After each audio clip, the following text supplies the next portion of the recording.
We would like to hear things from a patient's point of view. Dr. Erik Briers is an active member of Europa Uomo, a patient organization for men with prostate cancer. He was diagnosed with prostate cancer in 2001. Thank you for joining us today. What were the first symptoms you noticed and how did these affect your daily activities? This is an interesting question because today to diagnose patients, they don't have symptoms. There are other reasons why one would consult for having a PSA test, which might be age. In my case, I was 50 and I asked my GP, could I have a PSA test? It can be familial. For instance, if your father had prostate cancer, you would go for a PSA test at a certain age, perhaps younger than 50. My sons will have to go younger than 50 because they have 2 cases in their family directly related with prostate cancer.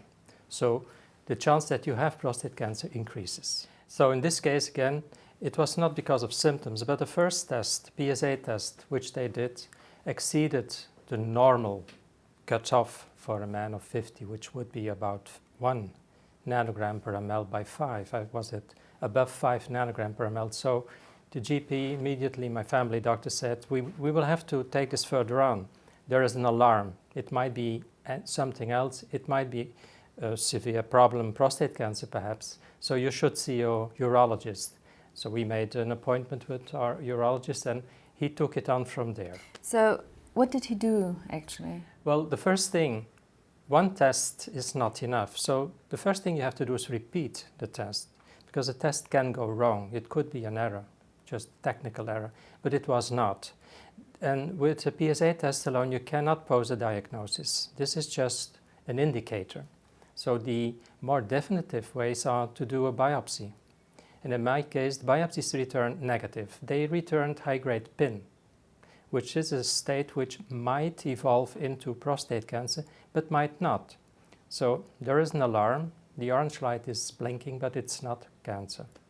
You have to return. So I had to return 3 times for other biopsies before they turned really red and before my PSA had tripled. I was above 20 and then it was a definitive diagnosis, prostate cancer. Mm-hmm. So what kind of treatment did you get? And treatment a patient with prostate cancer gets is very dependent on his physical condition and especially his age. And in my case, I was 50 at the time of diagnosis. There was only one option. They have to treat you to cure. And a cure means that if your prostate cancer is still fully contained in the organ, in the prostate, they have to take it out. And in my case, it was a radical prostatectomy, an open radical prostatectomy. Did this treatment have any effect on your quality of life? It did. Every treatment of the prostate, because it's not well situated in the body. It's much too close to a number of very sensitive areas. To the bladder, I have been incontinent for a period, which is normal. Given the correct treatment of that with therapy, you get a full restored continence. So that's not a problem only for very few persons, and it depends a bit on their physical condition. The other one is impotence, which is the one that most men fear. They fear incontinence more than impotence. But in my case, due to problems in the surgery, all nerves had to be removed in a quick way. So it resulted in impotence, which cannot be easily restored, only with special injections or other surgical techniques. Mm-hmm. Okay, how do you see the future? I have a good future.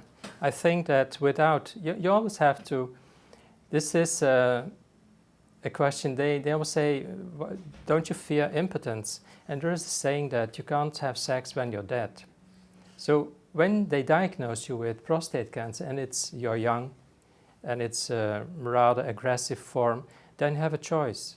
You can say, I want to carry on with this tumor in my body and I will go on for another 5 years and then I will become a metastasized patient who has no chances of this quality of life I have now.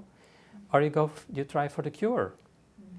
I was cured with side effects, okay, but I have no other problems and I don't have to take any medication now to stop anything because there's nothing left of the cancer. That's wonderful. Thank you, Dr. Briers. Okay.